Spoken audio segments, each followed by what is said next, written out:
We're now moving to a part of the year which I always look forward to, and that's the opportunity to really celebrate those individuals that are championing the fibre cause and really moving the needle with regard to making fibre capacity and fibre availability available to all European citizens.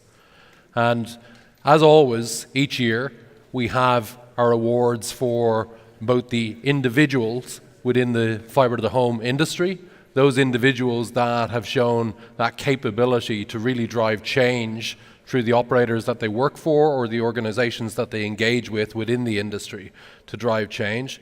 And we also have the operator award as well. And this is where we really try to identify a specific operator that has gone above and beyond what all the other operators within the market have done in order to bring fibre capability to the citizens in the markets that they operate within. This year was quite unusual from the point of view, I think, on the back of all of the activity that we've got with fibre to the home build-outs across Europe happening in parallel. The amount of choice that we had as the board of directors within the council to select the winners of our two awards, I think it's fair to say it was unprecedented. I think it's the first time that we've actually had way too much choice. Now, don't get me wrong, this is a first-class problem for us to have, because it means things are really moving out there. It means the operators are really investing, and it also means that the consumers are really buying those services. So this is a problem that we want to have going forward. As with tradition with this session, I normally try and use this session as well just to give you a little sneak preview with regard to what else is happening in the fibre industry. We will be sharing details during the keynote sessions later this afternoon with regard to the updated Fibre to the Home Council panorama, which I know many of you in the room use as part of your data sets to drive your business models, to convince investors to invest, and even just to get a better feel for the competitive landscape out there. But before we delve into identifying our award winners this year, I'd like to try and give you a little bit of insight with regard to the very latest Fibre to the Home Council panorama, which is the very most up-to-date information. I can see all the camera phones coming out straight away. The session this afternoon, I think it's session 8 if I remember correctly, will be going through all of the detail of this. You'll have plenty of opportunity to grab some snaps there. But I think some of the key things that are worth noting at this point is, as I mentioned earlier during the opening keynote, we've now got 36.4% of European homes that can avail of a full fibre connection, which is a fantastic achievement, and that's on the back of a lot of momentum, which is only continuing to gain pace as we go forward. With 40% subscriptions across those fibre footprints where they're available, again, as I mentioned earlier, the consumer awareness is increasing out there all the time, which we think is particularly important. We've seen the UK market enter into the panorama with a level of force. They're already up to 1.3% of household subscriptions today, and those subscriptions are up by 83%, which is a big achievement. It's worth noting that Spain has surpassed Sweden. So Sweden, for a long, long time, has held that position up towards the very top of the panorama. Spain, because of all the effort they've been putting in over the last couple of years, have really massively grown their market share with regard to homes connected and subscribers on those networks. And Spain has done really well now to displace Sweden on that front. So no pressure now, Sweden. You just need to re-engage and up the game again. If we look at how we go forward within the market, I think these types of studies, these panoramas, are one of the best tools that we've got available to us within the industry. These are the tools that allow us to put pressure at a governmental level, because it really is kind of a name and shame of where people are at versus their peers within Europe. And for a lot of governments, I do know this can be a significant source of embarrassment. So I would encourage you to go along to the session this afternoon to get greater insight as to which markets are really starting to react and make those investments to either get themselves off the bottom of the list or try and push themselves further up the list. So with that sneak preview behind us, I'd like to focus on the order of business, which is really identifying our champions in the fibre industry. It's to acknowledge the individuals and the operators, those who are outstanding amongst their peers within the industry. To kick things off with this year's 2019 Fibre to the Home Council Individual Award, this year's recipient is not someone who's new to either the telecoms industry or the fibre industry. This individual is a serial entrepreneur, an individual whose personal aim is to bring gigabit fibre connectivity throughout the market that they operate in.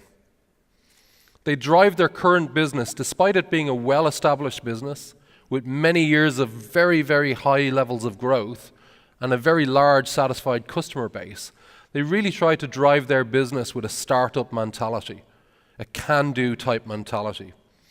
And from a culture perspective, they implement a principle called RISE, which really focuses on everybody within the organization taking responsibility, using intelligence, approaching their task at hand with zeal, and anticipating or accepting nothing else but absolute excellence when dealing with their customer and dealing with the infrastructure that they're building.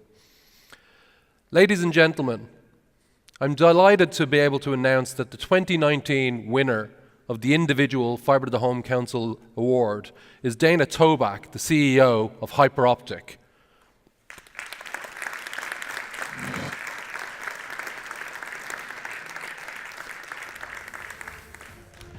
Now, unfortunately, Dana is not able to join us today. I actually saw Dana at Mobile World Congress there a week and a half ago, thereabouts, and I can only say she was exhausted. I think the level of activity that's been going on within her business, I know they've been fundraising, etc., has really taken its toll. And Dana is actually, she's out of the office at the moment due to illness, and I think a lot of that stems from the amount of activity that she's had to deal with. Thankfully, Pascal Coster, the CTO, has joined us today, and Pascal is going to accept the award on behalf of Dana. Please give a warm welcome to Pascal. Pascal, congratulations.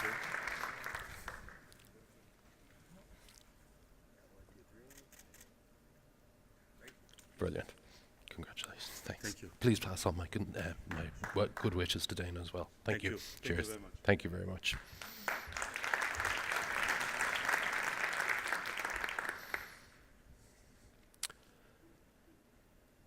Our next award is the Operator Award.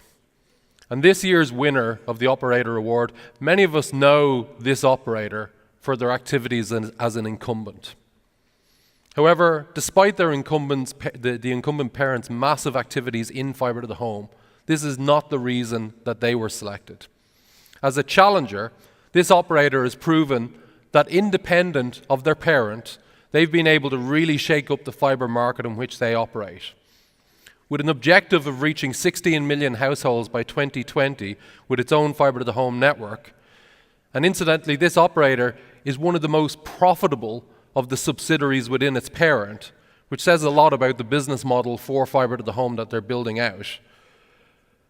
They are positioning themselves for 5G also, and their fibre assets will have a huge role to play as part of that. So ladies and gentlemen, I'm delighted to announce that the winner of the Fibre to the Home Council Operator Award is, if I can get our clicker to click, is Orange Spain. Please give a warm congratulations to Orange Spain. Gervais Pasella of Orange Group, the Deputy CEO and Chairman, is going to join me on stage and accept the award on behalf of Orange Group. Congratulations, well done. Thank you very much. Sure, yeah.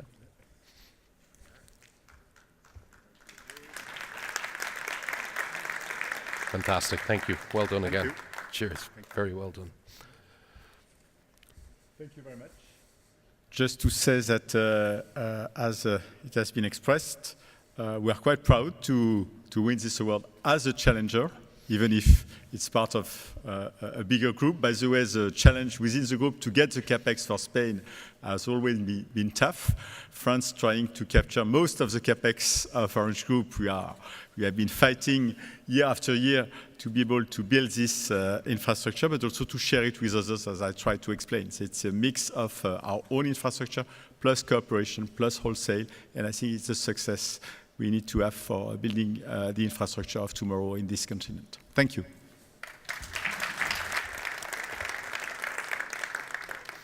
So ladies and gentlemen, this concludes our individual and operator awards for this year.